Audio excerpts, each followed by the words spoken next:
Good afternoon, everybody. My name is Marc Evans. I am the Director of Business Development and Marketing at Andes Technology. I'm here with Ziv Paz, VP of Business Development from proteanTecs, one of our very valued partners. And I'll just do a few slides, and then Ziv will take over to tell you about proteanTecs monitoring solutions. I just wanted to set the stage with why this is relevant for RISC-V. And I think one of the interesting dynamics is AI and RISC-V. And I believe AI is really RISC-V's moment for a number of different reasons. One is there's unquenchable model thirst. Models are getting bigger and bigger and need more and more training, and that's going to require more inference going forward. Second is model diversity. I mean, way back when, there were basic CNNs, then RNNs, and then LSTMs, transformers, SSMs. I mean, the model diversity just keeps continuing and growing and changing. And there's a lot of target hardware diversity, whether it's a CPU, a GPU, an NPU, you pick your PU and a model will run on it. And the other problem is we're deploying these models anywhere from the battery sipping, power harvesting edge into the highest performance data centers. And RISC-V is a unique solution for this, being an open architecture, being very simple to understand and use. It's modular, so it can be constructed based on the use case at hand. And it's extensible, and we find this very valuable, particularly in the AI domain. These combinations enable an unprecedented rate of innovation and differentiation for our customers, the ability to scale, the ability to support this level of diversity. And just as a small snapshot, here's some of the customers that are using at least our RISC-V cores in AI, and there's customers using RISC-V and AI far beyond this. And I just wanted to give you a little sense of where we see our cores going in AI, a few customer examples. So here's a case of our cores being used at microwatt sipping compute in memory, custom memory structures via our customer Tetramem. Accelera, a very valued customer of ours here at the show, uses our cores as well for more, I'd say, near-edge AI.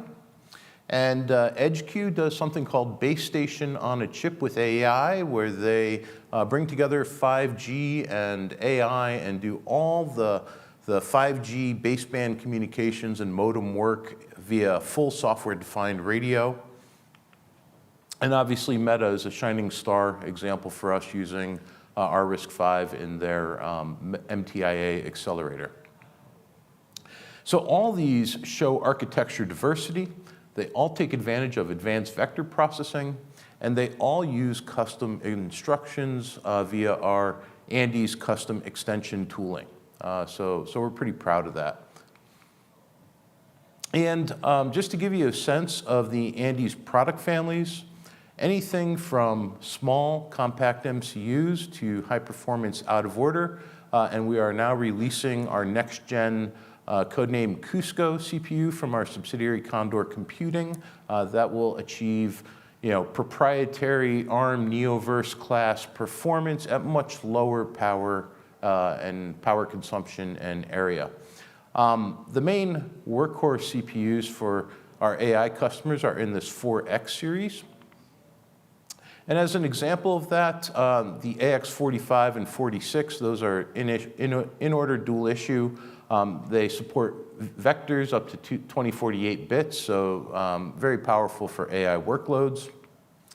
And our Cusco coming soon, that's going to be more on the, I'd say, AI orchestration front. It's an 8-issue out of order, achieving 20+ spec int per gigahertz.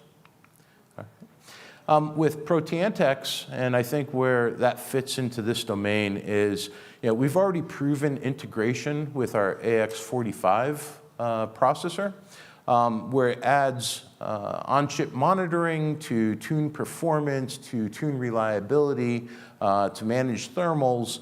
And one thing that's really nice about this is it's done after custom instructions are added. So it's a full design benefit. It's natural in the design flow. So cross-edge AI orchestration, I believe, and AI acceleration, I believe the combination can be really helpful with proteanTecs, working with RISC-V going forward. Thank you. Thank you, Marc. So for those of you who are not familiar with proteanTecs, let me just give a very brief overview, and then we'll go into two use cases that are interesting for AI. So the company is in the business of health and performance monitoring for advanced electronics, for chips.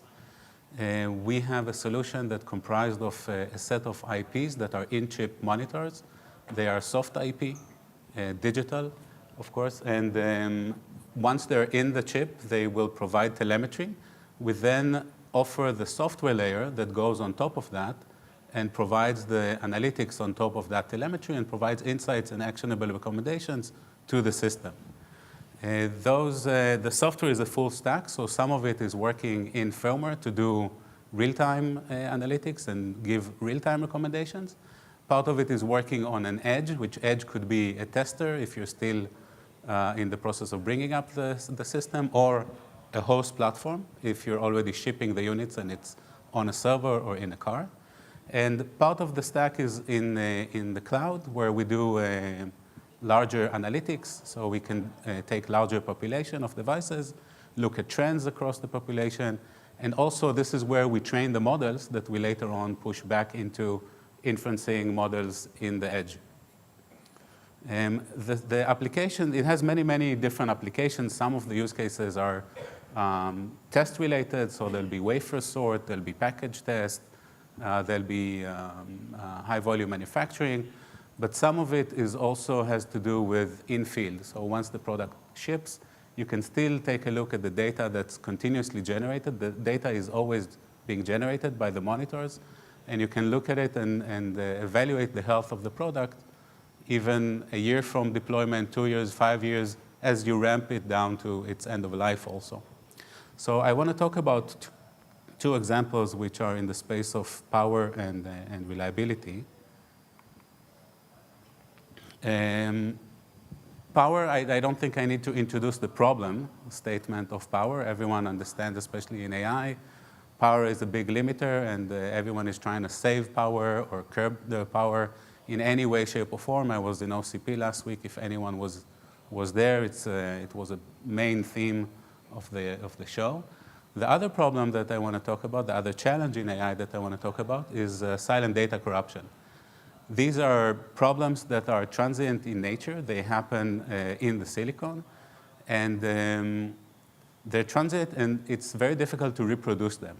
Now, these have been around the silicon for many, many years, since the beginning of time, but they weren't so pronounced. Today, because we're getting down to 2 nanometer and even beyond 2 nanometer, because the efficiency or the way that people do utilization of the silicon, they're always working, especially in AI, this problem is becoming more and more apparent, much so that if you look at publications from Google, Meta, from Broadcom, this is a serious problem with big DPPM implications. So it's becoming a real challenge, and I'll show you how we address that or help to address that. At the base, like the cornerstone of our technology that helps us, and you'll see it in the demos that I'll show later, is our ability to monitor the margin, the margin that you have before a timing failure on a silicon, on a logic path. And what we do is we implement a lot of those margin agents under large cones of logic so that they can collect millions of logic paths. They can sense millions of logic paths. They're very tiny in size, so they don't take any area. They don't increase PPA at all. And because they are placed under the real path, under the real logic path, they are sensitive to everything that the logic path will go through. They are not canary circuits. They're not proxy circuits. They're really implemented in the normal logic path that you would otherwise, the workload would use. And so they're sensitive to everything that the silicon will go through, whether it's workload stress, whether it's latent defects, the operating conditions that the silicon is going through, any kind of VDRUPs, hotspots, and very important, aging. Aging also wasn't really a problem in a lot of electronics, but in AI it is a problem because of the strong workload that the chips are going through. So this allows us to look at something which is very important in a chip, and this is how much margin you have in the chip. With the knowledge of how much margin you have in real time, we're able to do things, for example, if there is too much buffer, we're able to say you can either reclaim it by reducing power, or you can increase the frequency and you'll eat away some of this buffer. Still all safely, still while monitoring the level of margin that you have in the system. Another thing we can do with it is towards reliability. We can look at any kind of decrease in this margin and allow the system to know, provides the insight to the system that, hey, something is happening with the silicon. We're seeing the marginality, we're seeing the margin going lower and lower.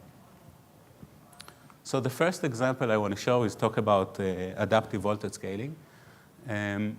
What we do here is we are able to look at this margin that you have in the chip, and we can allow the system to reclaim that guard band. People use a lot of guard band from VDD mean to VDD, and we're able to constantly monitor that guard band and allow you to reclaim it very safely while still having an interrupt layer and still being able to decide when you want to activate it versus when you want to activate your protection layer and go disable the AVS. And one nice benefit of power reduction in this kind of way, in active power reduction, is your ability to also do lifetime extension.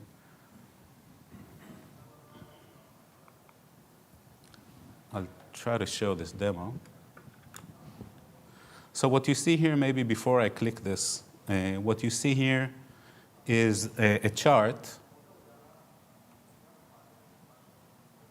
Now, most of this is happening inside the chip. This is running in firmware because it is real time. So this is only, we're taking out the measurement just for visualization.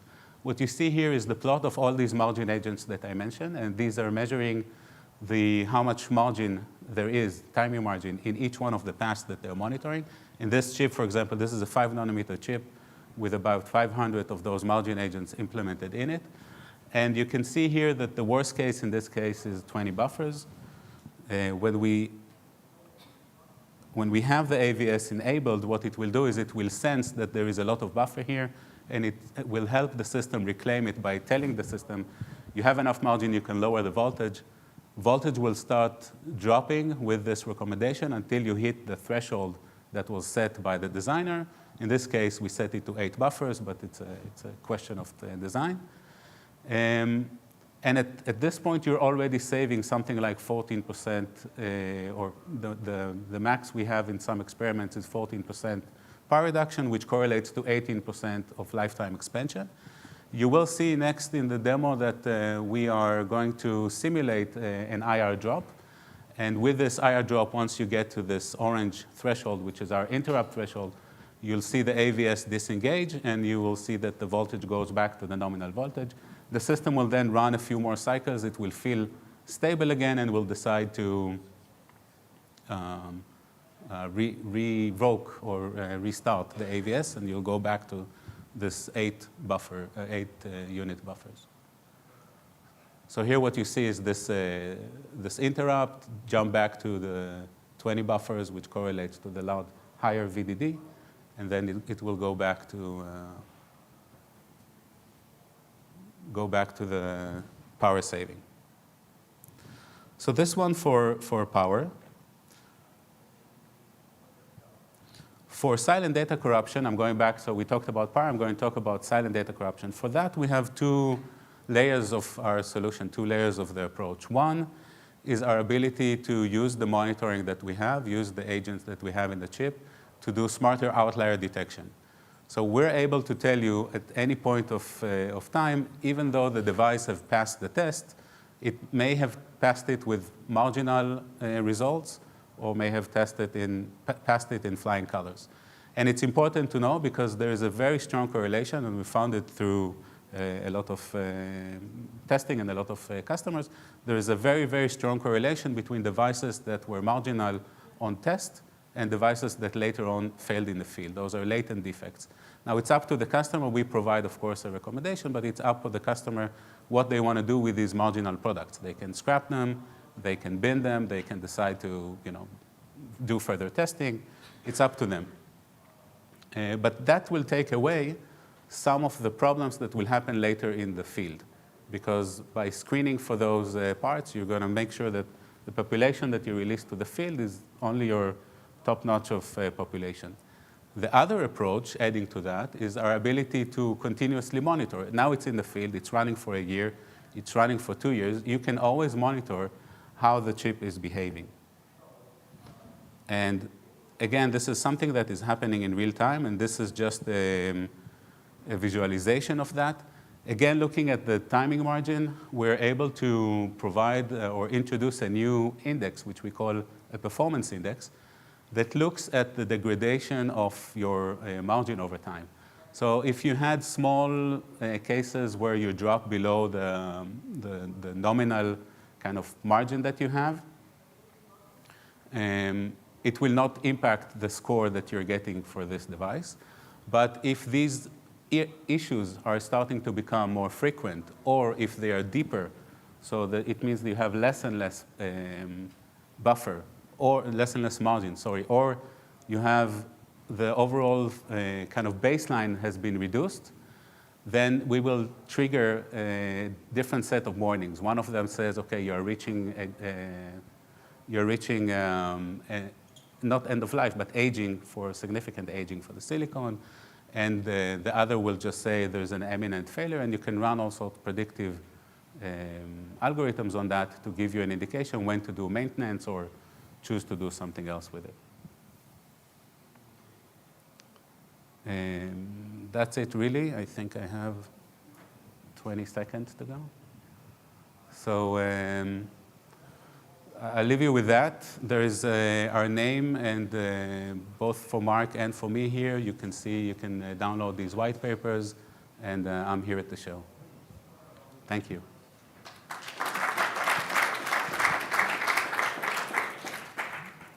Do we have time for questions? Well, are these IPs standard cell technology? Part of it is standard cell, part of it is not. Okay, so they're process specific. Yes, some of it is process specific. Okay, thank you. Okay, awesome, thank you.